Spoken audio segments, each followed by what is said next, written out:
could not be happier and feel any more privileged to introduce Hasan Davis. So please join me in welcoming. Love you.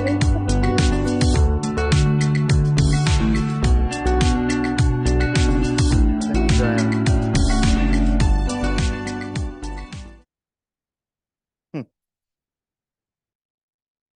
It was a day like the rest, me sitting right there with the lost kids in another special class where we would fit the round pegs into square holes all day as the teachers excused we were made just that way. There's no need to be worried. You've no reason to stress. Your poor lives are not fair, so just do your best. These last words they'd sing and then settle us all down, passing glue and round scissors for our popsicle stick crowns. And while crafting a band for my popsicle crown, I reached hand in the pocket and guess what I found? It was a note from my mother. Again, like last week, a reminder things don't have to stay as we see, written bold in block letters, more easily read. It still took me a while, but here's what that note said. I will love you each day like the first you were mine, but to change in their eyes, you must first change your mind.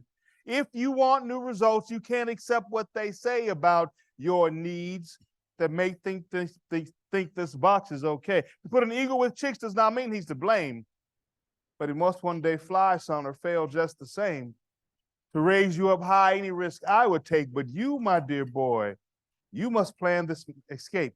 So keep your mind on your dreams and your eyes on that door. The inevitable victory could still be yours. Now, having no clue what that last line inferred, I just returned to my crown without much of a word. But the next minute there, I spent disbelieving. No way could I see what my eyes were perceiving. A window just appeared where there'd been none before among these walls and locks and peepholes and doors. From where this thing came, I could hardly have guessed. But bright light, the cool breeze had all captured my breath. And outside that window, I heard sounds unknown. Sounds of cheering and laughter and loud microphones. There were announcers announcing on their loudspeakers speaking, welcoming all the champions that came from last week. And they said, today is today. And last week was back there. On a day like this, folks, anyone could still win. Now, looking back, I realized they did not expect me to take those words, that excitement so personally. But there's no control over the words that we say. Once out of the mouth, they translate their own way. Every ear that can hear must interpret for self. So I picked up my note and started up that bookshelf. Then I slipped past the teacher and over the pane of the window before they could close it again. And I shimmied down columns just right for escaping and rushed myself over where people were pacing. I arrived at this field, was amazed by the scene of these runners and jumpers on all types of teams. They were stretching and reaching after prepping for months to take the first challenge, to clear the high jump. And like antelope, they leaped. None knew fear or seemed hopeless, so I slipped into line, praying no one would notice. But someone did see through my thin veil disguise. It might have been the boots or that scared look in my eyes. I said, please let me try this. It looks like a blast. Not like making those crowns from old popsicle trash. But the judges hemmed and they hawed, then explained the plain truth. Your talent, your build are not for this pursuit. So they removed me from line as the stars started starting. From up in the bleachers, big voices began barking. Maybe he's lightning, just been bottled too long. You might think he's weak, but what if he is strong? Nobody will ever try as hard as he'll try. And even if he falls down, he most likely won't die. From what I can guess were new fans of mine. And my mother, who must have been there the whole time, came demands I be given one shot at that bar, despite having no chance to show talent thus far. So they made me some room and they let me back in, quite sure there was no way I could possibly win. But then the time came. I was finally on at the line with the silence so deafeningly long. In good humor, they played, started lowering the bar for this unknown, untested, not right superstar. but I whistled and waved, hey, you raise that right back. I can't break your records with a low jump like that.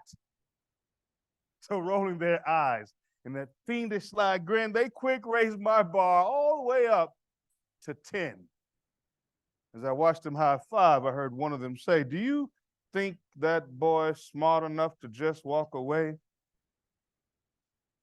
But they all looked surprised, as in hiking boots clumping, I dashed for the mark they had set for my jumping, and with vision so clear I could hardly see through it, I leapt for that bar as if nothing were to it. There I floated. No, I sailed as the whole crowd stopped breathing. Watching me attempt this, they were not quite believing. Now I didn't quite make it over. More truthful to say, see, I barely made half of the distance that day. No sooner flat on the mat, I was pumping my fist, making it clear to the crowd I was quite new to this.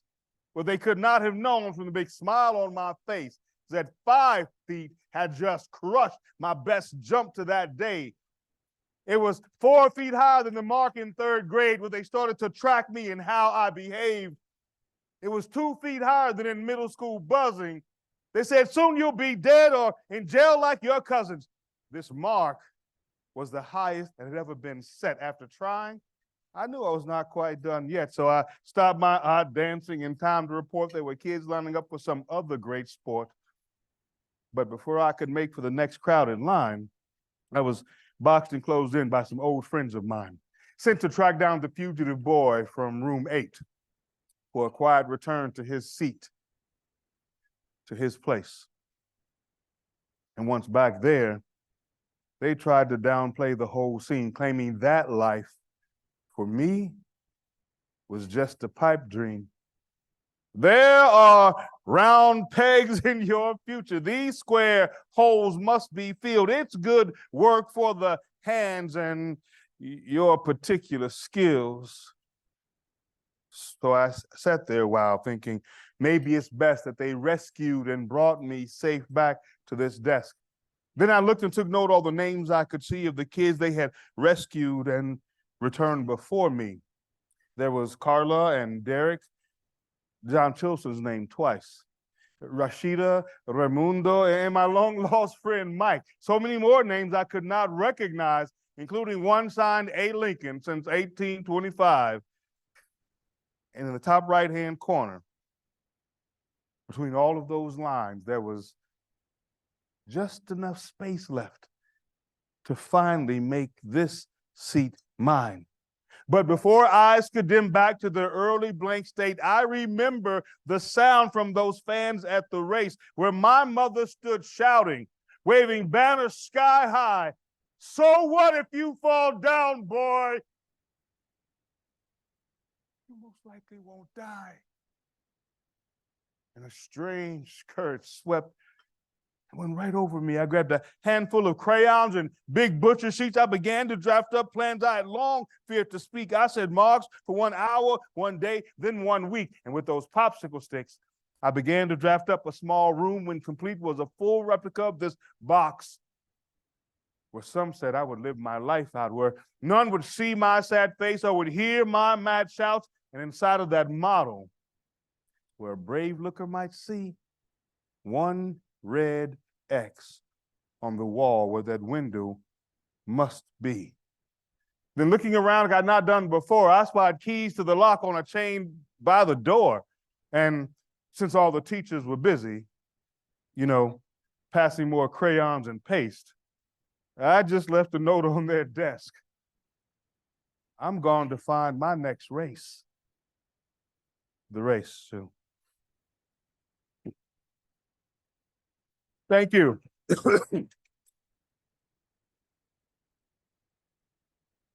Good afternoon, ladies and gentlemen. My name is Hasan Davis, and just like you, I am a hope dealer. I believe that every child has a right to be safe, supported, and provided a clear path to success in education, in career, and across our community life. But we know that ain't the story for every child. My name is Hasan Davis. I'm so excited to be here. I'm excited to be in spaces where I feel comfortable, where I feel known, loved, and inspired, where me showing up as my real authentic self ain't gonna make people be like, what he doing here, how he get here, right? I mean, I spend lots of time navigating at a high level with all these challenges I have and trying to control them so that I can get into those other spaces where people are much less comfortable with people who are different. You know, as I started this work years ago, and I've always been pretty authentic about who I am, and the older I got, the more brave I got at telling my whole story, but it made people nervous. You know, and owning the truth of who we are and how we navigate in the world is not an easy thing. I've been a professional speaker for a long time, and I've had those experiences, and some of these things you're not supposed to tell people in public, but I think y'all will get it. So I'm gonna say, you know, so there was this one time, I'm speaking at a big national conference. I get mic'd up just like I did up here earlier. I got mic'd up, you know, but I'm getting ready, and I've got to go to the bathroom. And maybe too much information. I've got to go to the bathroom. When I was special starting, I was like, you know, just like your mom always tell you, you know, wear clean underwear, go to the bathroom before you get on the stage. Those kind of things, right? And so I'm gonna run to the bathroom real quick while everybody's getting seated, and I head out and I into the auditorium, into the lobby, and I see the bathroom. I go in and I go to the stall and I sit down. And the first thing I look over at the toilet paper roll, and there's a basket on it. And I was like, that is so weird. When they start putting baskets under the toilet paper roll, and why would you need it? About that time, the door opens and these click, click, click. I hear like 6 sets of heels. And these women start talking, and I realized I had walked into the women's bathroom. I'm in the last stall in the middle of, and so I put my big boots up on the door because, you know, that's a giveaway, size 12 boots. And I'm sitting here trying to imagine, you know, how did you get yourself in this? And I know how I got here because it's been my life, my whole life, right?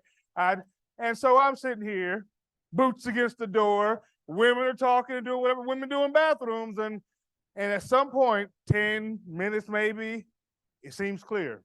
So I do a quick check. I don't see anybody's seat. And I jump up and I rush out. Of course, I told you, right? The bathroom is right off the lobby. So I walk straight out into a lobby full of people. And it's like the music stops at the bar. Everybody looks at me. And so I said, hey, that is the women's room. And I walked off. Because this is who we are. I spent most of my childhood angry and mad that God was playing a trick on me and everybody else was getting the joke. And one day I realized that this is going to be me my whole life. And if I can't get okay with it now, it's going to be a hard whole life.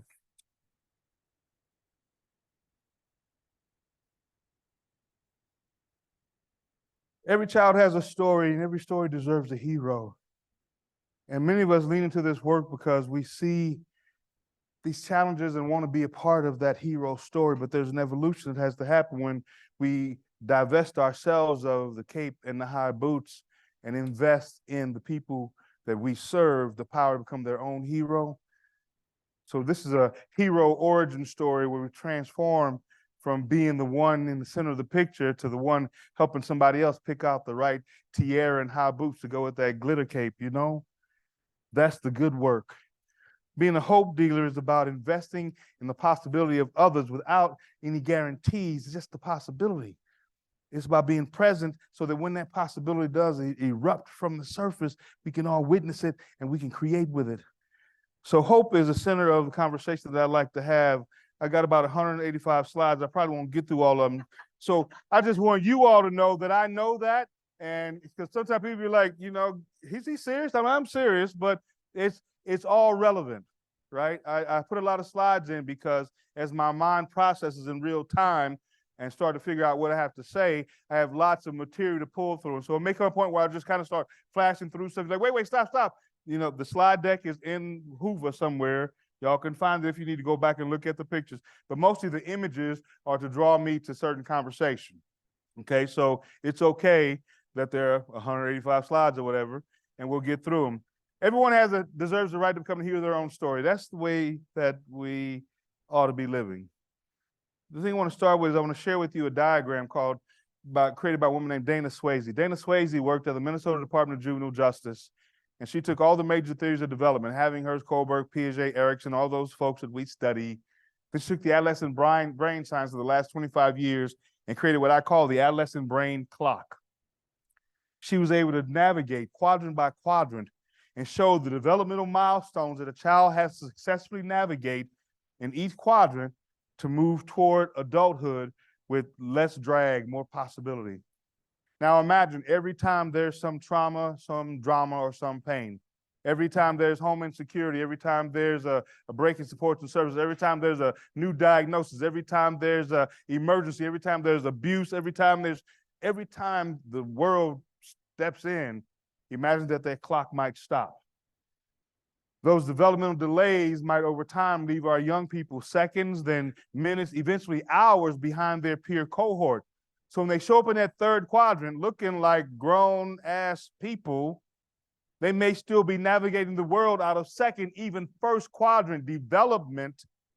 But because now they look grown, we stop seeing them as children in need of our greatest supports and services, and instead we see them as grown folk who need to be corrected. And that's where these other systems come in. Arrested Development ain't just that cool band from the 90s, y'all. It's a state of suspension where young people are held in stasis. And we have the ability to get services and supports in, but even with those, sometimes they still get stuck behind. There's the lag. And our ability to see and understand that, recognize them for where they are, not where we think they ought to be, right? And I say we, but I'm talking about the broader system, because many of us have navigated this and seen this firsthand and know that we have to be in caring relationships through the obvious parts of our children's lives. But there are a lot of folks that still have to have this conversation. And so as young people navigate through that, there's some things that I've learned about how we mitigate the stoppages that young people engage with. And one of the things is to build capacity for folk not to just be survivors, all right? Too often in this world of work, in these spaces that we are in, for the children we serve or the people we are, people think that survival is enough. Well, people tell me all the time, man, just the fact you made it this far, you ought to be getting a gold medal. I don't want a gold medal for making it this far. I don't just want to live, I want to thrive. And our babies and our families deserve to thrive, even as they navigate survival on a daily basis. Joy, belonging, aspirations have to be a part of the conversation. So even as we're trying to fill in the blanks and create and support, there still needs to be a bigger conversation about what do you want to be in the world? What do you want to change in the world? How do you want to show up in the world, the bigger world, not just this part we're surviving right now? And I found in my own experience, the arts and creative engagement was the tool that gave me tools, even as I was navigating my other challenges, to see myself greater, to imagine myself more, to be present to the possibility that I could be something more than the kid sitting in the box, the kid knocking somebody out every time the teacher says, we're going to read out loud now, because I'd rather be that dangerous boy you don't want to sit next to instead of that stupid boy who still can't write his name. And so creative engagement became a tool for me. The arts helped me find my voice and my story in a unique way that gave me power, made me feel present in my own possibility. And so it's important for us to understand that the affective domain, the feeling house, I call it, is an important thing. Now, in education, everybody talks about cognitive domain. They talk about Bloom's taxonomy and cognition, how we got to get young people's minds, but that's a high-level thing that does not happen until we have reached the heart, built trust, built relationship in some meaningful way that allows them then to see the need to get into this mind part of it. And so literally, we have to touch hearts before minds. And it's an important part of the diagram, right? We have to Maslow before we bloom.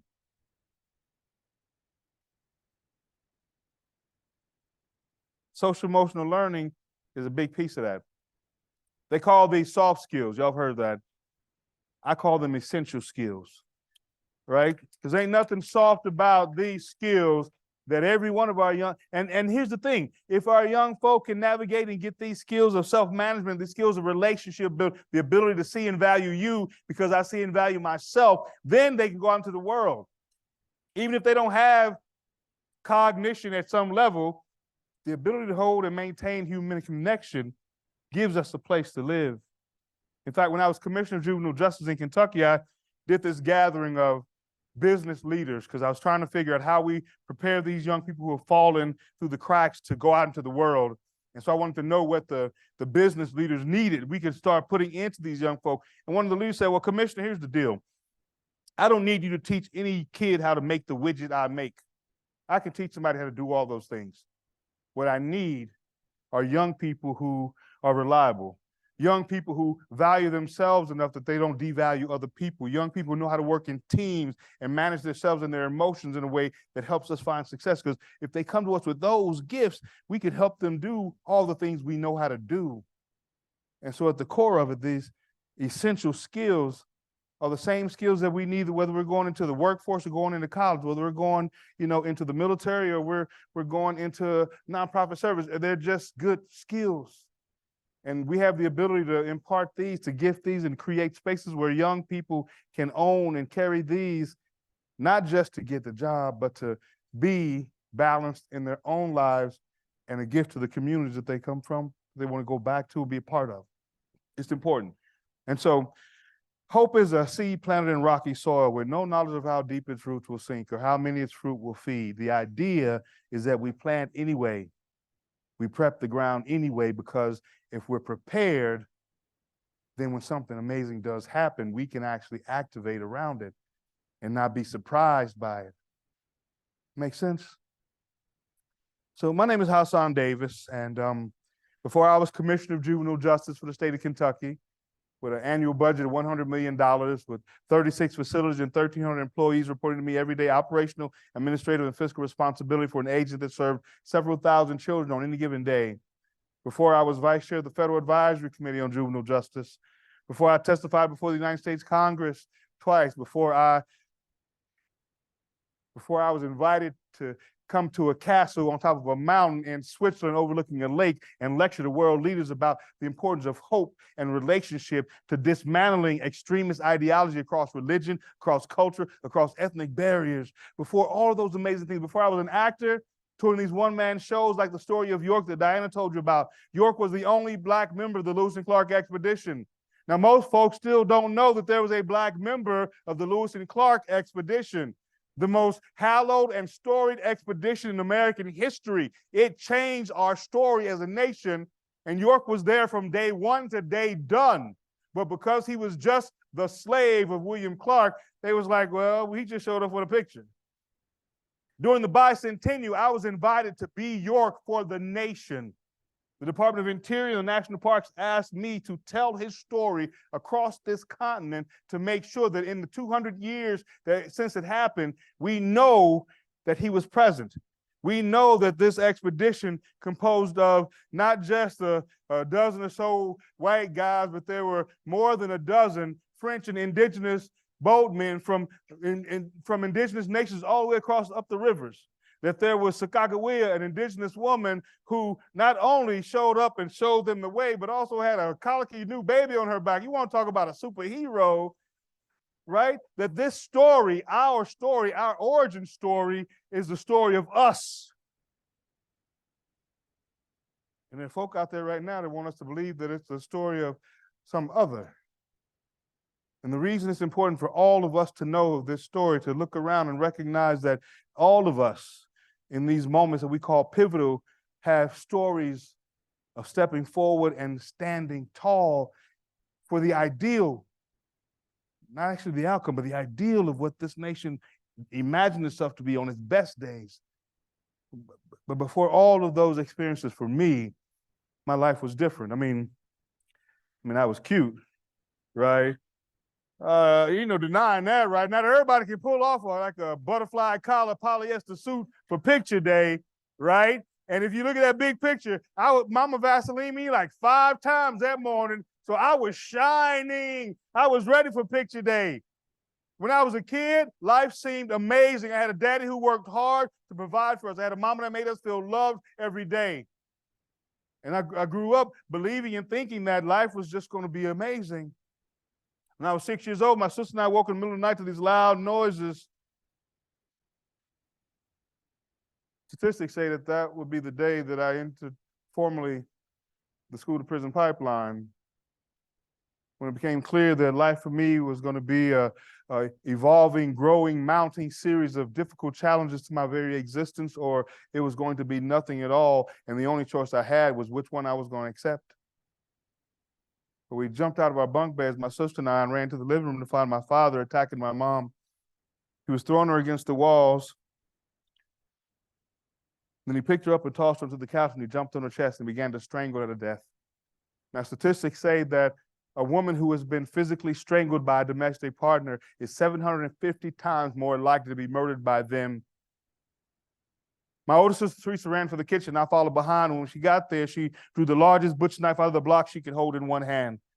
And she turned to me and she handed me the second largest knife. And at 6 and 7 years old, we had to decide what we were prepared to do to save the person we love most in the whole world. And we charged back into that living room screaming, "You get your hands off my mama!"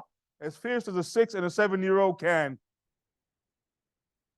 Now, my daddy, I learned later, was the kind of bad boy that the bad boys were afraid of back in St. Louis.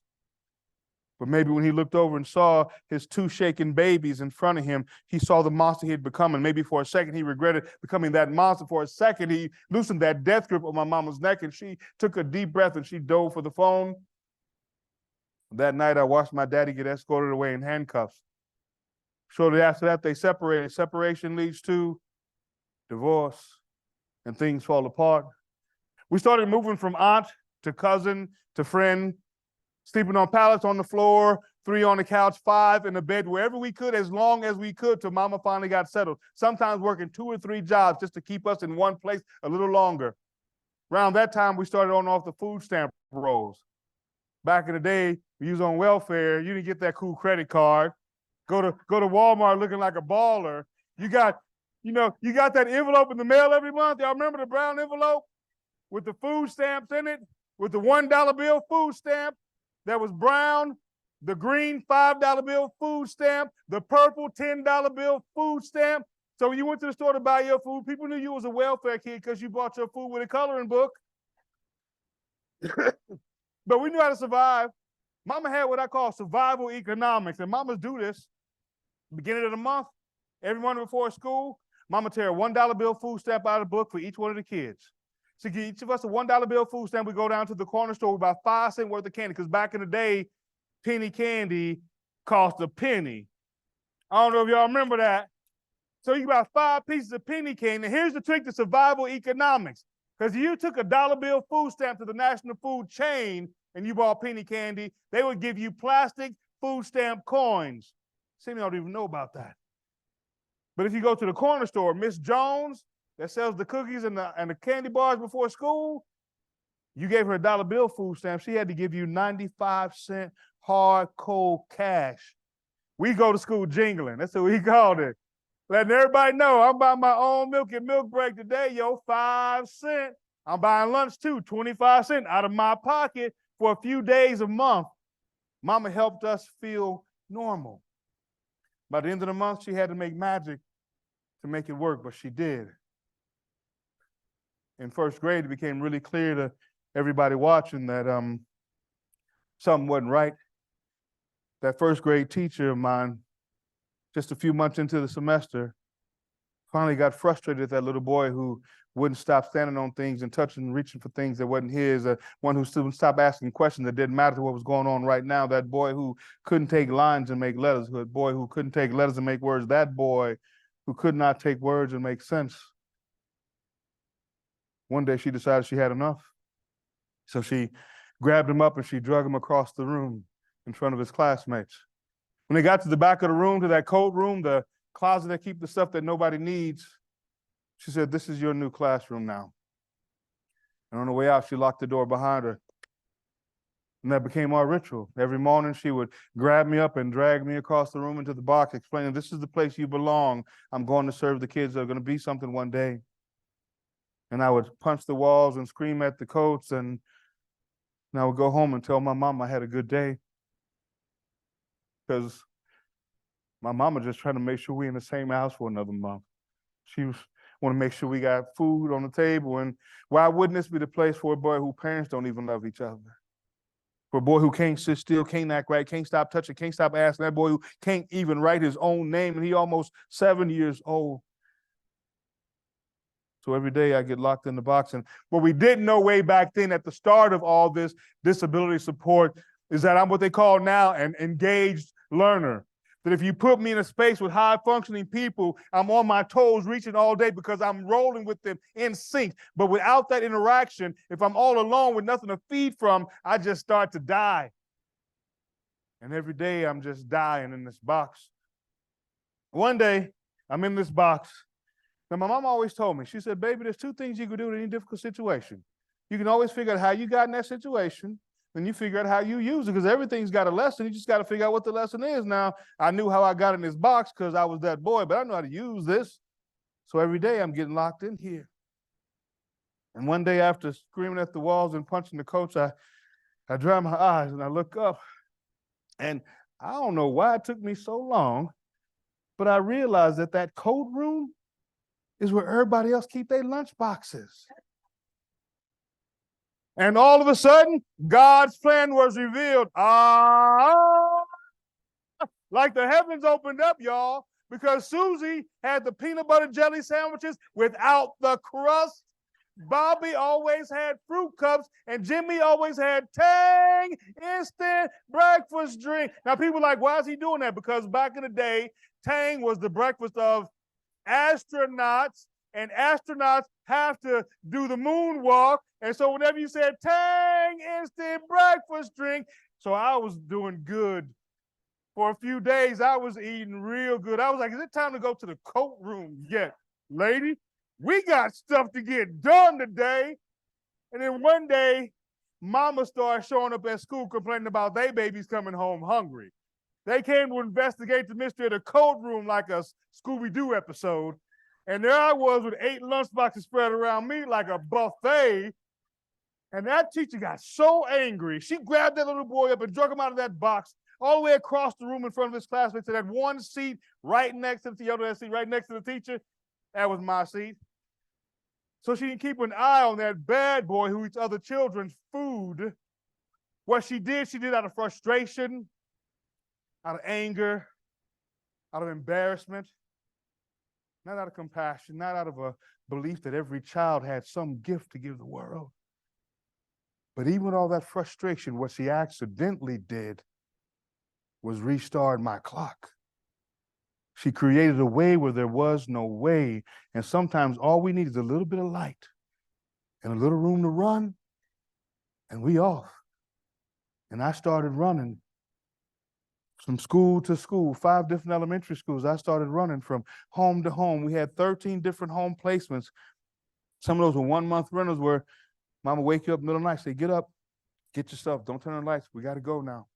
You'll be in a new school tomorrow. I started running until at 11 years old, me and my boys finally got arrested on a major crime. 11 years old, y'all.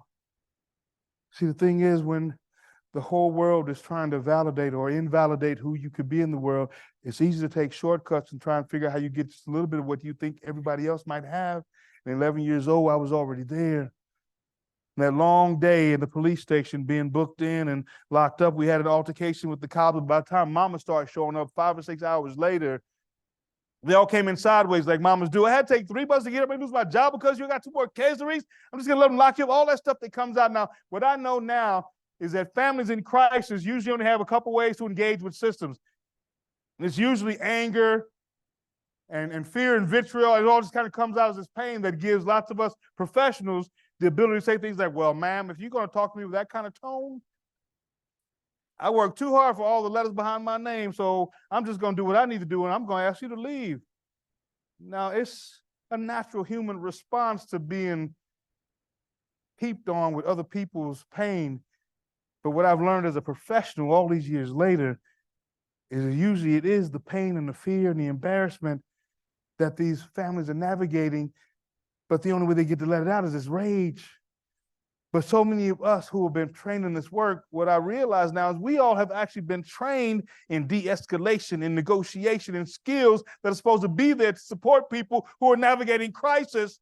So if the first thing we do when people who are navigating crisis come at us with all their drama is take it personal and give them more drama back, we don't get to do our work. So what I started telling my people is, here's the deal. When a mama or dad comes in sideways like that, take a deep breath, realize it ain't personal, it ain't you, right? Remember that you got all those letters behind your name because you got trained to do a lot of stuff you're supposed to be doing, and say something like, I'm sorry, ma'am or sir, I understand how concerned you are about this situation. I'm gonna give you a tissue, you take a deep breath, I'm gonna go find you a Coca-Cola or a pop or a soda, depends on where you come from, gotta get it right. When I come back here, me and you gonna figure out how to make sure your baby don't have to deal with this thing again. See, we have the ability, we have the skill set. As long as we can sit aside our ego for a second, we know that our very best work is to be in the chaos with them, helping navigate a way out. And we can do that.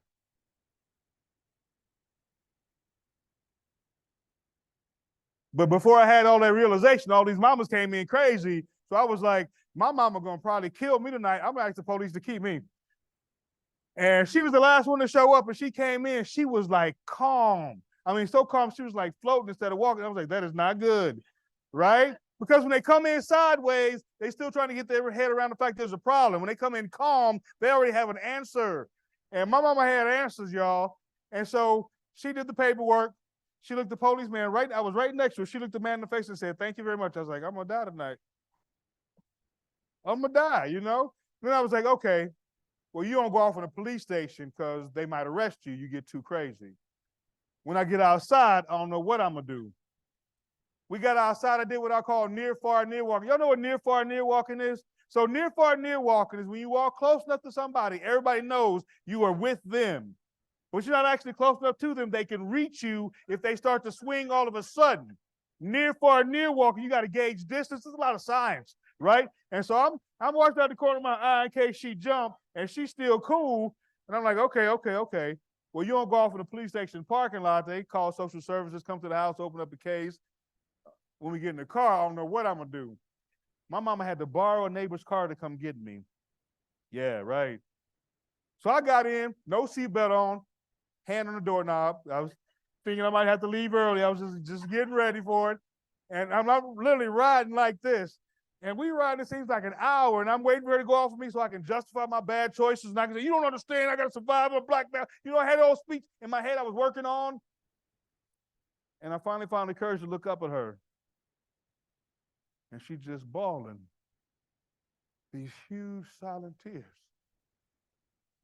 And she looks down at me and she says, baby, if you could see what I see every time that I look at you, then you know how great you already were.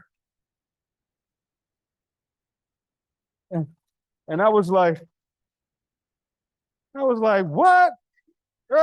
Is she not like keeping scores? But I was like, if she could look me in the face and say that, then maybe I was the one not paying attention. So it set me on a course. I was curious, trying to figure out what she saw. Now, it didn't stop the fact that I had to survive. It didn't stop the fact that I had to keep my brothers alive every day. It didn't stop the fact that I had to make sure my sisters were safe every day. But I was thinking in the back of my head, I want that. Whatever it is she sees, I want more of it. The judge was compassionate enough to put me on probation for the rest of my childhood instead of locking me away like some of my buddies. But what that meant at 11 years old is that any natural reaction that a adolescent, pre-adolescent developed brain has to authority, any sense that a young person navigating all the things that I navigate on a daily basis, any of those things could trigger a response that would take me away from the world. And so I was like on pins and needles. My mama started enrolling me in dance class and music class and martial arts and trying to find spaces for me to find my own story and voice in a way that allowed me to believe I was more than that moment. Understanding now the science tells us that young people who have deep levels of engagement and creative output, movement, mind, body, all those things, it actually creates a buffer to all these systems that keep pushing against their sense of self. And so mama was doing all this science before science even knew it was doing. So I navigated. When I made it a year pretty good before my boys started coming home. But when I was 12 years old, I turned 12 in December, right before Christmas. And we had this Christmas when I was 12 years old that I called the most amazing Christmas ever. And it was that Christmas that you kind of talk about where we had a tree that was so tall it bent over on the ceiling, right? We had lights strung around the tree, and we had popcorn strung around the tree. We had giant puzzles and Monopoly games and robots around the tree, all the toys we saw on Saturday morning cartoon commercials, right? It was amazing. And the reason it was amazing because for the few years before that, we didn't. A few years before that, we couldn't afford a tree. So Mama would take the Christmas lights and she would pin them on the wall in the shape of a tree. Then she would make popcorn, and we get the needle and thread out. We would thread the popcorn, and that would be the ornaments for our light tree. And then Mama would hit us with this. She said, y'all know what rich people do? It was like, no, Mama. We have no idea what rich people do. And she said, well, I'm going to tell you, baby. Rich people want for nothing. She said it like that, and that left us curious. Rich people want for nothing, she said. So the most valuable gifts that they give to each other are the ones that they make for each other. And this year, we will be making gifts for each other. And so for the last week of Christmas, school before Christmas, we'll be like, yo, no, we good. We want for nothing this year, yo. We making stuff, right? And so Saturday morning became our arts and crafts day. And we would make gifts for each other to put them under the light tree. And back in the day, we'd have, right before Christmas, the bus would come through town. Anybody from Atlanta? Any Atlanta folks? See, the Civic Center downtown, Hosea Williams had this big annual Christmas party and Thanksgiving for poor kids. They would send buses through all of the projects and neighborhoods and bring all the kids down to the Civic Center to a big ballroom like this, and there'd be tables as far as you could see, stacked with food.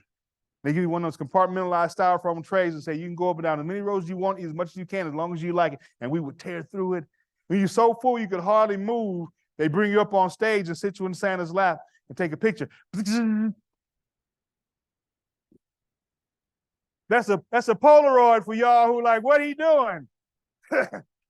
Look it up on Wikipedia, okay?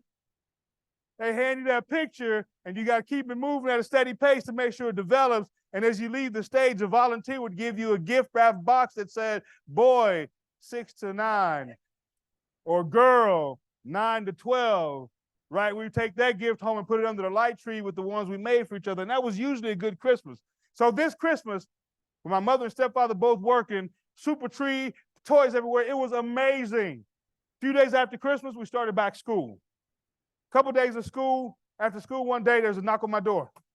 My house was on fire. My neighbor 3 doors down. So I grabbed Daddy's fire extinguisher and I ran 3 doors down. I got there. His mother was making dinner for her husband, works the 3rd shift. Baby started crying. She went to check on that baby. In a few seconds she was gone. The bacon grease caught fire in the pan. That bacon grease fire went straight from the pan to the cabinet above the stove. It went straight from the cabinet to the walls. It went straight from the walls to the ceiling, hit that insulation.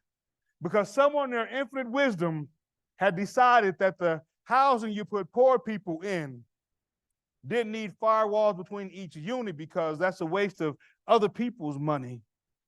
When that fire hit that insulation, 10 families lost everything they owned in the world. And I stood there and watched as my life burned. At the end of the night, I was homeless again. But early the next morning, I was walking to school in somebody else's shoes again. Somebody say, I remember that sweater. That's the sweater my grandmama gave me for Christmas a couple of years. You have to swallow down that pain that comes from living in other people's grace and offer up a thank you, because I was thankful, but it did not make it hurt less. But because Mama didn't want me in my 6th elementary school, she kept me there, even though the whole family had to relocate. And I began a 4:30 a.m. ritual: wake up, take a bus to downtown, 2nd bus back out to 88 Camp Creek, walk to school, finish my 7th grade school year. I was enrolled in alternative school at the start of the 8th grade. Now, it was a unique alternative school, not like what we see right now where people just get warehoused and housed and locked. This was a truly alternative place where different minds were connected, right? There were poor kids like me. There were affluent artist kids. There were rich kids from out in Sandy Springs. It was all kind of folk who were differently able. The administrator of the school was a miracle worker. She was a beautiful human being, Dr. Lorraine Wilson. Now, Dr. Wilson was legally blind, had these glasses that magnified her eyes like tenfold. She could only see about 2 feet in front of her before the world turned to shadow. And so she moved with this purpose and intent, like she knew where everything in the world was. I thought she was a Jedi Knight. I'm pretty sure she was a Jedi Knight. But she had this beautiful way about herself. I got called to her office once. I got called to her office a lot. But there was this one time I got called to her office. And I thought it was that moment. I got in trouble, put out of class. This is that chance. Usually when you meet, I'm like, I know there's a timetable to when somebody finally says, you've screwed up enough that I can finally put you out of here and don't have to explain to nobody. Because I'm always like, we can get that done by lunchtime. I know how this works. I've been doing this since I was 5 years old. I know how to get out of spaces. So I sat in Dr. Wilson's office waiting for her to come in, and Lorraine came in slow and navigated around to the desk and sat across from me. When she started, she said, I know who you are. I was like, that is not a good start. I've heard that before. But she said, I know who you are, and I think that you can accomplish anything you set your mind to. Now, that didn't make no sense at all. So I sat there for a second, and I was like, right, she can't see.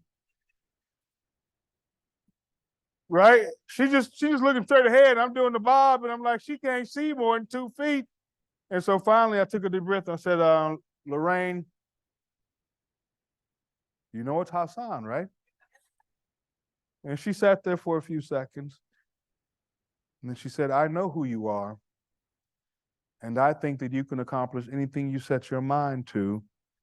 And all you can do, Hasan, is make me a fool for believing such things about you. And for the first time in my educational career, someone told me I was already great, dared me to sacrifice being great for something less fulfilling. Now, Dr. Wilson, just like my mama, Alice Lovelace, in that car years before, had this ability to what I call double vision. It is the core of what it means to be a H.O.P.E leader, double vision, the ability to see the chaos and the truth of right now. You don't ignore it, you don't hide from it. And at the same time, still imagine with and for amazing people in front of you the possible. Present and possible live at the same time, and that is where hope thrives. So Dr. Wilson allowed me to move into the school because my family fell apart again. My mother had to send all the kids. My younger brother had to go to my auntie in Milwaukee. My sister had to go back to my daddy in St. Louis. My baby sister had to move in with a cousin. And I moved into the school.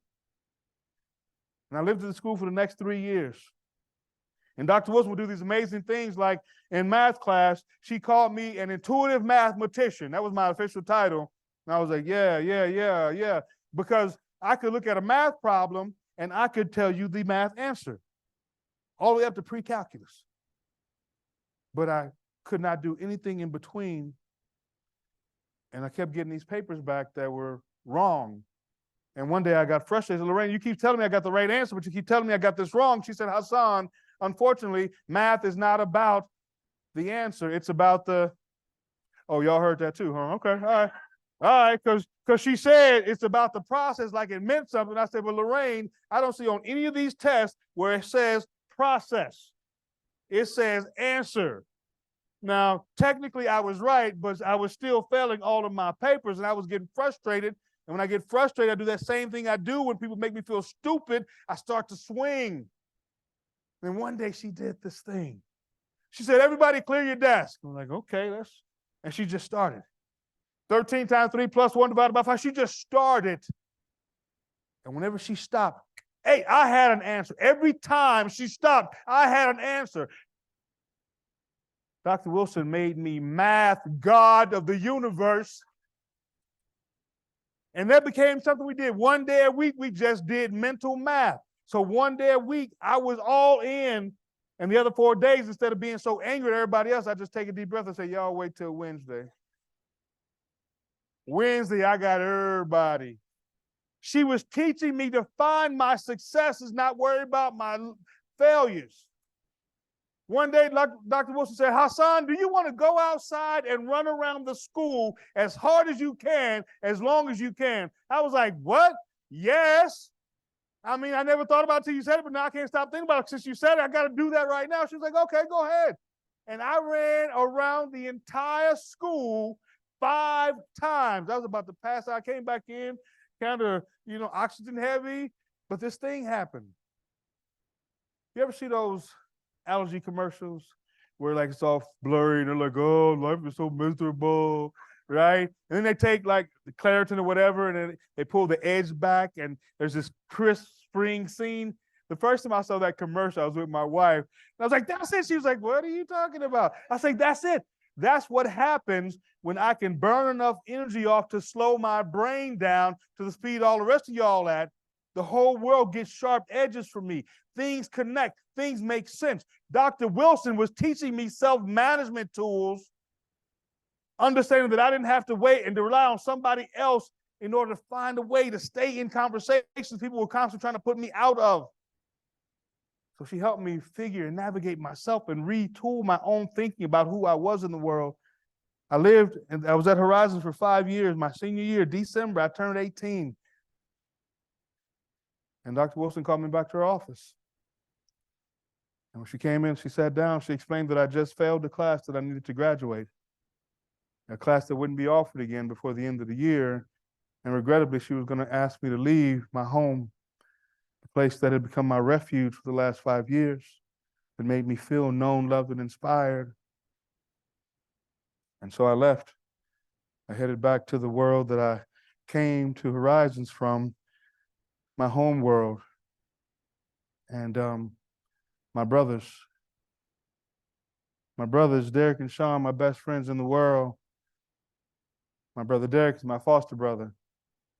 He came to us when his life fell apart. And my mom always said, whatever we got, it's enough for one more. My brother Sean, my stepbrother, he came to us at 8 years old with cigarette burns and bruises over most of his body from his mama's friends. But the only lesson that he had learned in the world was that might makes right. He and I shared a room for 5 years. And every day for 5 years, I think we fought because the only clear lesson that he understood about survival was you have to be more powerful. Either you're making decisions or you're taking somebody else's decision. But these are my best friends in the world. I breathe my air into Derek's lungs and pump his heart on the side of the road once for 5 minutes to keep him alive, waiting for medical attention. I carried my brother Sean a quarter mile on my back, in shock with hypothermia, dead of winter. I would have killed for them without hesitation, and I would have died twice as fast. The only reason I was in this game still fighting for the things I wanted was because I wanted to clear enough space for my two brothers behind me so the world could finally see them, because they, I thought, were the most amazing people. And if I could sacrifice myself and make them the beneficiaries of that, was good. And so I kept these fights going because I wanted them to see me. Derek and I got expelled around the same time. We got our GED, so we're going to make the whole world recognize. But saying it ain't the same as doing it. I heard about this school in Kentucky, because that's what I did, with a 1.67 GPA, a juvenile criminal record, ADHD, and dyslexia after 13 different homes and 5 different elementary schools. I got up one day and said, I'm going to go to college. And people were like, that's the lesson you got from that? I was like, yeah. Because my mama and Dr. Dwayne Wilson said I could do stuff like that. And so I applied to this college in Kentucky called Berea College. You have to be poor to go there. If they accept you, they pay everything. I'm like, check. That's like all I got. And so that's the only application I put in. In August, the week before classes start, I had not received my acceptance letter from Berea. Now, those of you who have college experience probably understand that if you have not received an acceptance letter from a college the week before classes start, there's a pretty good reason. But I was not burdened by that because I had no clue. So I picked up the telephone and I called Berea College collect. Again, one of those terms I got to explain to people that are under 40, but collect calls, before we had cell phones, if you want to call somebody outside the state, you had to pay for it on your phone bill. If you couldn't pay for it, you could actually ask the operator to ask the other person to pay for the call for you. And so I called Kentucky from Atlanta, I collect, and the operator said collect call, and the operator at the college said, okay. I didn't expect her to say okay. I expected her to be like, I don't know who that is. But she said okay, and so she's like, who do you want to talk to? Well, I hadn't thought that far ahead and so I said, well, I want to talk to the director of admissions. Go big or go home, right? And I figured she'd be like, you must be out of your head. But she said, please hold. I was like, oh, wait a minute. And so the next voice I hear is the director of admissions, John Cook. How can I help you? I was like, oh, hey, Mr. Cook. So my name is Hasan. I'm from Atlanta. I applied to come to Berea. Classes start next week, and I haven't received my acceptance letter, so I'm just calling to see where it is. And he did that deep breath, like, I can't believe I got to have this conversation with somebody. But he said, let me go find your application. So he was gone like 5 minutes digging through the garbage can. Oh, no, you don't files. And he came back and said, okay, Mr. Davis, look, I'm going to have to be really transparent with you. Berea College is one of the most competitive application processes in the world. We get thousands and thousands of applications every year for just a couple of hundred spots. And I filled all of them except for a few that we offered and didn't choose to come. And I've got amazing applications on my desk from some wonderful students. So I don't believe this is going to work out for you. And I said, okay, Mr. Cook, but I kind of need to know for sure. Because I don't think is not an answer, right? And so that's the problem a lot of times. People tell us, I don't think, and we walk away. That's not a no, y'all, right? And in my book, I have not gotten this far by saying, okay, right? I don't put myself out of rooms. You're going to have to escort me to the door, okay? And so I said, I need to know for sure. He says, okay, Mr. Davis, I'll call you back and confirm that. About an hour later, the phone rings. It's Mr. Cook, and he's got this voice like, I can't believe I'm about to say this out loud. And he says, okay, Mr. Davis, I think we're going to give you a chance. So that quick, all of a sudden, I'm a college student. So I'm getting all my clothes in my garbage bags, getting ready for school. Now, my mom had apprenticed me to a screen printer named Bill Prankard. He did T-shirts and posters, and over the last couple of years, that's been the kind of thing keeping me out of trouble. I go and apprentice with him, and he's like, if you learn how to do something, you can do this anywhere. You can always have a way to make money. Bill Prankard was an old white dude. And it's funny, I say that now, he's probably like 35. And now my reflection, I'm like, he was a very young guy. But Bill Prank, he had his own business. He owned some apartments, and I would work on the weekend, helping him with apartments and things like that. And so before I go off to school, I'm riding with Bill in his old pickup truck, and he's like, pulls up to this curb, and there's all this stuff on the curb. And he gets out and starts rummaging through it. And I'm thinking, this is one of the privileges of being an old white dude. You can do stuff like this, right? Because what I know is this is ejection leftovers, right? When you get evicted at the end of the month, they put all your stuff on the curb. And when you figure it out, you get what you can carry, you borrow as many cars as you can, whatever you can't carry, you don't take. I've been living this life my whole life. But Prank was going through, and he finds this old ratty box, right? This wooden box, and he takes and throws it in the back of the truck, and I'm like, all right, whatever. I guess that's what they do, right? And so right before I leave, we're having a Hassan's going to college party. And Bill Pranker shows up with this steel metal gray chest with rope handles and a lock on it. And I recognize it. It's about the same size as that old nasty box he threw in the back of his truck. And he said, Hassan, you a college student now.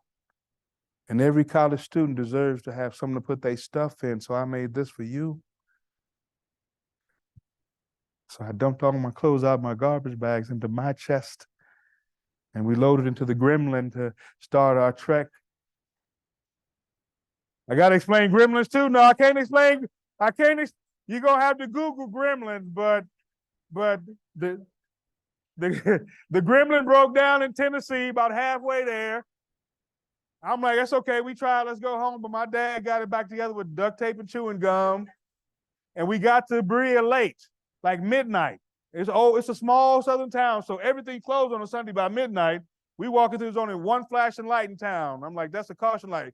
We should probably heed that and get on the road, right? We got to the student center, there was somebody locking the doors. It was like, orientation was 10 hours ago. I'm like, that's not very helpful. They called around, and finally Student Life got me sent over to a dorm. They said, we don't have any more rooms left, because I guess those go to the kids that show up on time.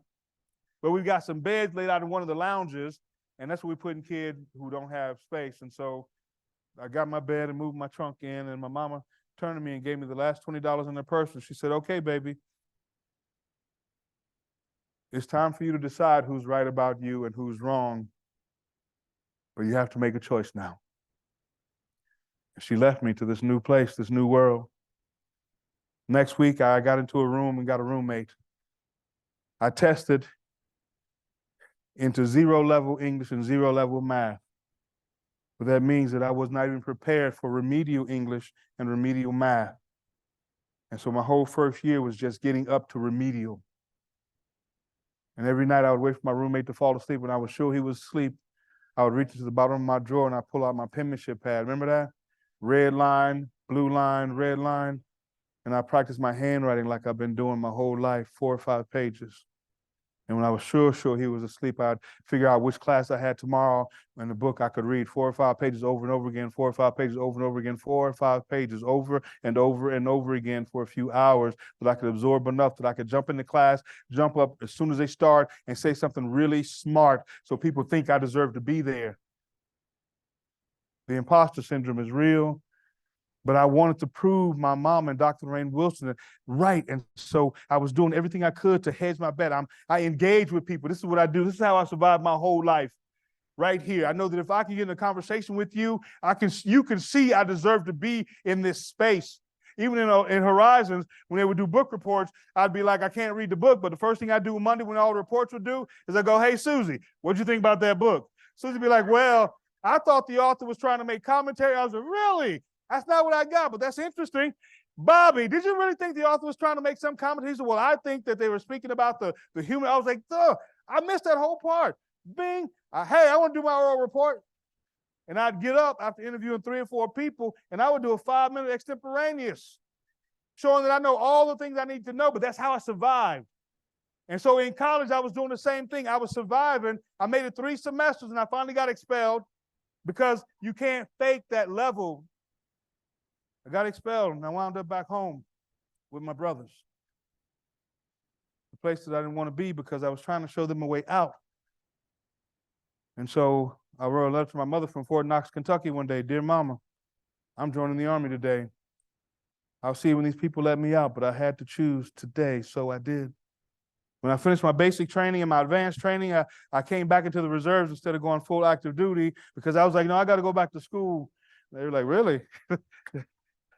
So I bought a ticket back to Berea, and I went to the dean's office. I was like, hey, Dean Hager, you don't remember me probably, but I used to go to school here. I want to come back to school. And he was like, I'm sorry, Hasan, that won't work for us. I was like, oh, okay. I'll see you tomorrow. And the next day I came through. I was like, hey, Dean Hager, my name's Hasan. I came here yesterday. He said, I know, I saw you yesterday. He said, you want to go back to school? I said, that's right, I do. He says, I told you couldn't. You did. He said, you still can't. Oh, okay. I'll see you tomorrow. And the next day I showed him, hey, Dean Hager. He said, Mr. Davis, what are you doing? I already told you can't come back to school here. You did. He said, well, you still can. I said, okay, well, I think you're a liar. Well, see, now I said that because when I got expelled the first time, you have to go and see the dean. Berea's college is mostly 99% first-generation college students. So it's not an easy place for people who've never had that history of going. And so they understand this. And he gave me the speech that good administrators give. You know, it's a difficult place, a hard transition. Many of our students are underprepared. And so, you know, when you're ready, Berea will still be here, right? And good administrators say that to students, but they don't ever come back, right? I mean, we don't ever go back to the place where we had our greatest failure. We don't go back and revisit that. We make up a new story. We go someplace else. We transform. But I showed back up. And so I told him, that's what he said. He was like, you know, I remember that conversation. I'm going to go talk to some people, and you should come back tomorrow. I'm glad he invited me because it was the only thing on my list. And I came back the next day, and he says, okay, Mr. Davis, I talked to the scholarship committee. I got you back in for the spring. You're going to be on academic probation, social probation, convocation probation, and labor probation. But you'll be back in. I was like, well, I was on all of those when I left. So that's like breaking even, right? That's just like, and so I got back into school, and I started classes. I went to all of my professors. The first thing I did is like, look, I'm on every probation.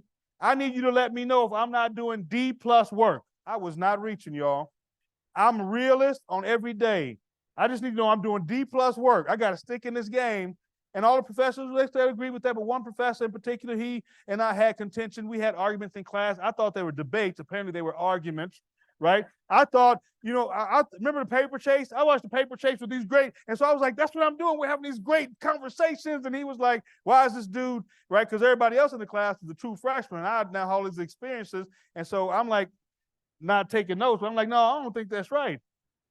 So at the end of the semester, he calls me to his office, and he explains to me that the final paper for his class, he averaged about 30 minutes on each paper, that he saved mine for last, went to the library, checked out all of the sources that I cited, and he spent 4 hours on my paper until he found, this is a direct quote, 2 sentences close enough to original text that I feel comfortable charging you with the academic crime of plagiarism. Right. Looked me right in my face and explained to me, I didn't think you deserved to be here, and I made sure that my thinking was correct. So my first instinct was, kill him. No, right? My whole life I have been dealing with threats at a high level. My entire life is predicated on the fact that I identify threats and I neutralize threats. I am good at this. And just because he ain't holding a weapon and coming at me with a look on his face, it don't mean he ain't trying to kill me. But I'm sitting here holding myself together because I know anything I do is going to justify whatever it was he thought he knew. And so I'm deep and I'm measured and I'm trying my best not to. And I said, so why would you do this? This was my question. He said, well, your opening statement was so good, I could not convince myself you wrote it. He's still looking me dead in my face, y'all. And I said, what do you think now? He said, I thought you did a pretty amazing opening statement, but I found these 2 sentences close enough to original text. I feel comfortable charging with the academic crime of plagiarism. So I threw the paper on the floor and I got up because I realized that I was in a room that had bars on the doors and on the windows. And when I looked at him and said, what's to just stop me from walking out of here with it, was the first time that he realized he was not the predator. But I had to get out of there fast because the will to not be. And so I walked out and I told him he can't stop me. And it was just me talking in my head. I was going, pack your stuff, call your boys, go home, stop faking, stop pretending, stop thinking you can be something more. Hurt you got to hurt, take what you got to hurt, lesson learned. I got this now. All right, I'm clear. And I walk across campus with this rage, and I've got my expulsion papers that I'm trying to figure out what to do with. And I open up my mailbox, and in my mailbox is a paperback envelope, and inside of that is a bandana. If you see all my pictures, I wore bandanas. That was my tag. And the bandana is a Japanese rising sun with characters on both sides, and they're writing on the outside of the plastic. The writing says, "Inevitable victory for Hasan with love, Mom." The writing says, "Inevitable victory for Hasan with love, Mom." As long as you're brave enough to keep going, nothing stops you. And so I'm sitting here with this rage filling me, with these expulsion papers telling me you ain't got it. And this message from my mama that says, if you don't give up, nobody gets to take this from you. And this voice saying, it's time for you to decide who's right about you and who's wrong, but you have to make a choice. So I said, okay, maybe I'm not done. I go apologize to Dean Hager. I say, thank you for trying. I know you tried hard and this was a hard thing for you to do and I failed you. I'm gonna leave, but I'm gonna be back. And they was like, oh, you ain't coming back. I said, yeah, I'll be back. And a year later, I just moved to the next town over and worked construction for a year. A year later, I came back. I was like, hey, Dean Hager, you probably don't remember. He's like, Hasan, you cannot come back to school here. I was like, okay, how about this? How about you let me go talk to the committee? If they tell me no, I promise to leave without ever coming back to you again. See, that sounds like a pretty good promise, right? And so he said, we don't usually do that, but so he set it up. You got 5 minutes, he said. I went to the committee and said, look, nobody's ever going to look at a place like this. They gave a guy like me 3 chances to say what a terrible place that is. But what if I can do this? If I can do this, it's going to prove everything about Berea and its mission and everything that I believe about me. I just need you to loan me $3,000 It was a Hail Mary, put it all in. I'm like, what? I mean, this is like the 80s, so I'm talking like 20 grand I'm asking for. I need $3,000 because there's this new computer called the Mac Plus with Microsoft Write 1.1, and it has spell check and Grammatic Mac, the very first grammar program for a personal computer. I think if I had something like that, whatever that is, I can get what is inside here that I think is so great out and you can see it. And if it's trash, I will leave. And just like Mr. Cook all those years ago, for no good reason, they was like, okay. You're going to be on labor probation, academic probation, social probation, convocation probation, and double secret probation. And Hasan, if you get kicked out, you have to promise not to come talk to us anymore. And I thought that was fair. And so I got back enrolled. I got my computer, 25 pounds. I'm carrying this baby with me everywhere I go on campus and setting it up. Ding, right? I'm getting ready. I make the dean's list my first semester back, y'all. And after I get off all those probations, it's on. I finally got a way to translate who I am to the whole world now. The whole thing about assistive technology, about the supports we deserve, the computer age changed everything for me. I mean, just 1 year earlier, and I would not have had access to something to unlock this, and I would have still been the biggest monster on the block, waiting for somebody better to take me down. But because I had a way to translate finally, things changed. After I got off all those probations, I enrolled in the professor's class who got me that freshman class, hit me up, where he was the dean of the philosophy department. His philosophy class sat front row center, and I looked him in the face every day and got my B+ out of him. So he know he can't stop me. Then I was elected president of student body. I was voted homecoming king. I became a cheerleader. I was like the scariest cheerleader you ever see. Y'all ever like, yeah, he scares me, you know. But I mean, I was like, I didn't start out being a cheerleader, but there was this girl, right?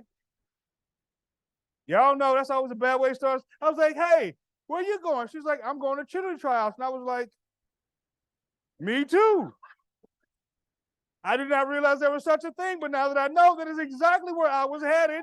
And I got there, I was like, so let me get this right. My only job would be to throw beautiful women into the air and catch them in front of everybody. They're like, well, there's a little more. Oh, I'm good. I'm in. Let's do this, right? And so, I mean, of course, I went home, my Berea College cheerleading jacket. My brother was like, oh, hell no. You can't be rolling around with no cheerleading jacket on. So we had some tension there, but life was good.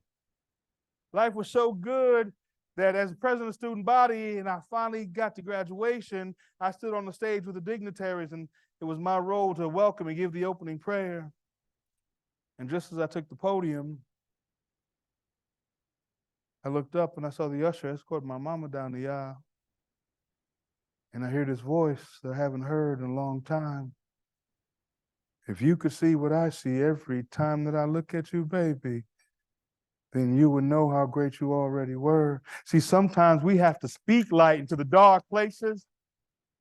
We have to wait for that light to grow, to multiply. Hope is a seed planted in rocky soil with no knowledge of how deep its roots will sink, no knowledge of how many its fruit will feed, but we plant and we plan and we wait because the possibility is the thing that we create, the thing that you create.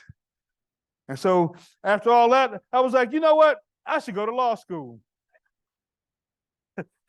People was like, woo, Lord, that was your lesson? And so I went to law school.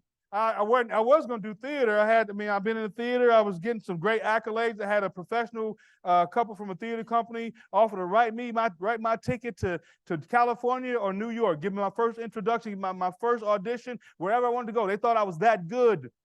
And I was like, okay, let's do it. But then I was hanging out with some dudes and drinking. And they was like, yeah, Hasan, you are such a good actor, man. It ain't like you could do something hard. I was like, what does that mean? They're like, you can't do something hard like be a lawyer or a doctor or something. I was like, damn, I got to go to law school now.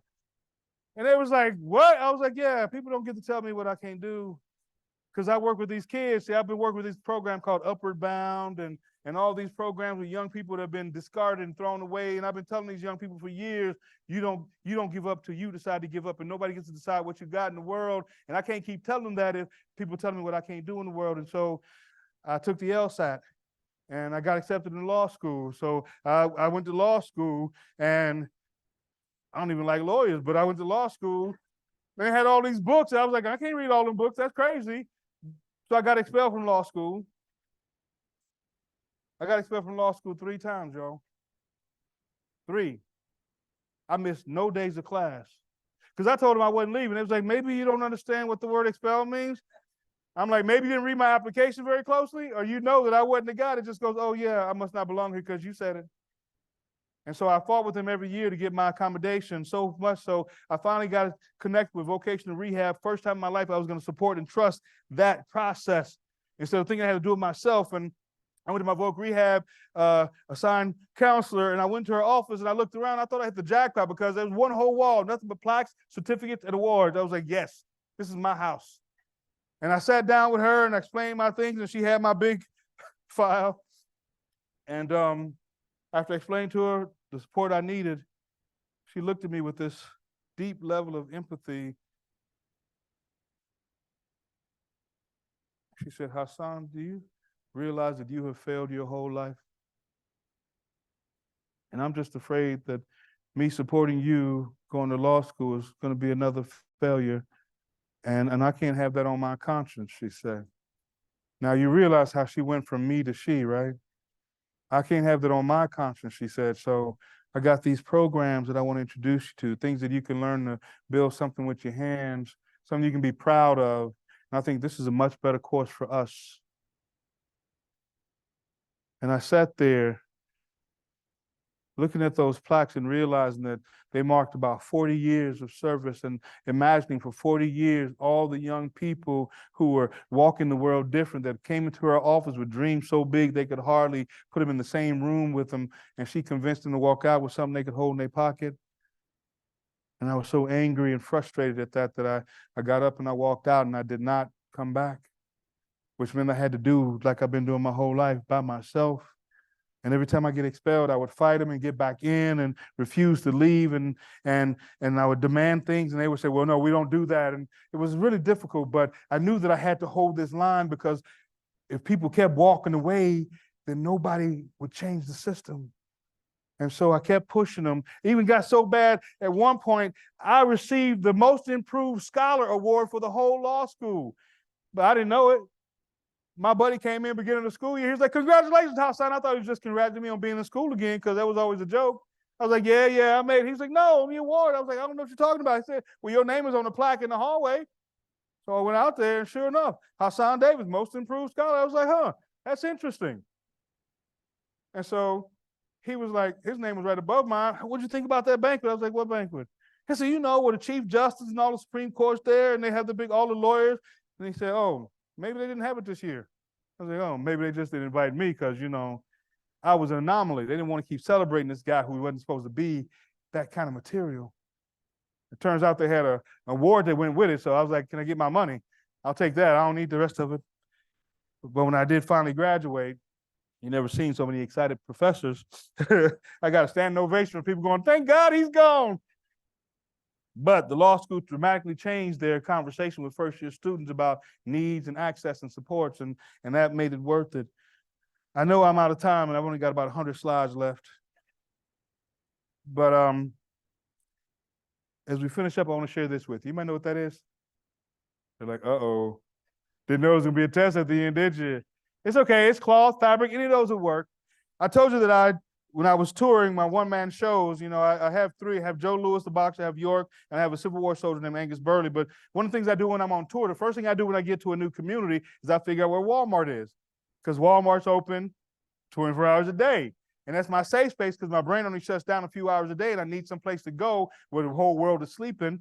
And so whenever I get to a new city, I figure out where Walmart is, and that's where I kind of hang out. I'm in Kamiah, Idaho, at the edge of the Nez Perce Nation, doing a week of school programs, evening performances, and lectures. The nearest Walmart to Kamiah is Lewiston, Idaho, an hour and a half drive away. And so I'm here for a week. And so I scattered all out. I'm doing my programs in the day, my main stage performance at night. I drive an hour and a half to Lewiston, hang out for a few hours, drive an hour and a half back, sleep for a few hours, repeat. About 3 days into this, I walk into Walmart. Hey, Joe. Hey, Frank. I know everybody in Walmart after 3 days, y'all. Hey, Hasan. So I'm walking around Walmart, and I walk into the fabric section. And I see a big sign that says discard. I got curious, so I got closer. I got over there, there's a table with a single piece of fabric neatly folded and placed on it, like the most unwanted piece of fabric in the state of Idaho. So I picked it up, and I started walking around with it. A couple of hours later, I'm about to leave. I'm headed toward the register, and the guy's looking at me funny. So I got some gum. Oh, you can't just show up for the fabric, right? I'm like, don't judge me, dude. And ever since then, I've carried this with me around the world. And as we finish up, I was hoping y'all could give me a couple of ideas of things I could do with this to kind of justify the dollar I spent. So as we finish up, can you give me some ideas of things I could do with this? Cape. Ooh, I like that. Always a good one. You ever notice when people put capes on, the first thing that happens is their voices change? They start to say words like justice, because capes make you cool. What else? A blanket, I heard. It'd be like, so it could be like, ooh, baby, who turned off the heat? Right? Or it could be like and somebody said kilt. I like that. I like it. No, it's not a skirt. It's a kilt. I got that. What else? A head wrap. Yes, it could be a head wrap. All right. What else? A rag. A flag. Okay. Nation. Right, that's good. What else? A sling. Be like, ow. Or it could be a signing cloth, right? That's good. I heard somebody say scarf. You know what I learned with a scarf? It's all about the throw. Like if you don't get the throw right, it's just a rag around your neck and people know the difference, right?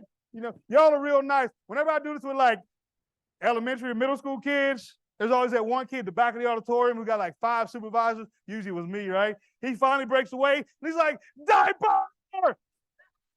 And then everybody's like, now what you gonna do? I'm always like, you know what? I ain't scared of no diaper. I got this.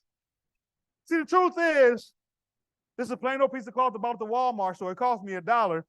Had a student ask one, Mr. D, why you waste your money on that ugly thing? We laughed about it, and I thought it was a good question. I said, next week when I come back, I'll have an answer. When I came back, I said, you know, I figured out what it was. When I walked to that Walmart fabric section, saw that discard table. Don't nobody want this table. Ain't got no more use for it table. For a second, just a second, I remember what it's like to be on a table like that.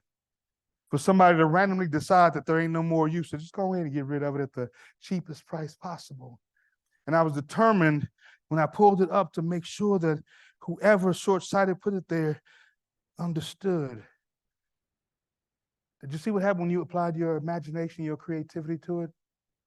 See, I call this my anything cloth because with the proper application of creativity, imagination, the ability and the willingness to see not just different, but then to create different, right? Double vision, present and possible. When you have the ability to hold that in your head, there is no limit to what we could do. And it's just like us and our babies, just like the stories that we tell, as long as we have the ability to see different and to imagine and then to act on it. That's what hope is, not just the imagining, but the acting on that imagination to create, fulfill the possible. There's nothing we can't accomplish. So as we gather, as we celebrate, as we mourn the challenges, let's not forget that we are hope dealers. Every day we rise to hold the breach between harm and hope for the possibility, not the guarantee, for the possibility that our presence will make the difference in somebody else's possible. I want to thank you for being part of that amazing, courageous space, and God bless this work, y'all. Thank you so much.